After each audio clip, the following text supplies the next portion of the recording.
Sit down, sit down, sit down. Sit down, sit down. On your knees, on your knees, on your knees. You have your passport with you?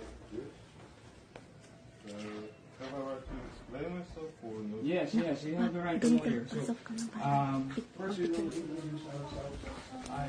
As you'll see, I'm the Chief of the Fugitive Search Unit, Bureau of Immigration. So, we're agents of the Bureau of Immigration Fugitive Search Unit and other agents from the Philippine National Police. So, we have been aware of the video that you posted. That's why the Commissioner of the Immigration, Bureau of Immigration, issued a mission order to arrest you. So you are under arrest. You have the right to remain silent. Anything you say can be used against you in this investigation.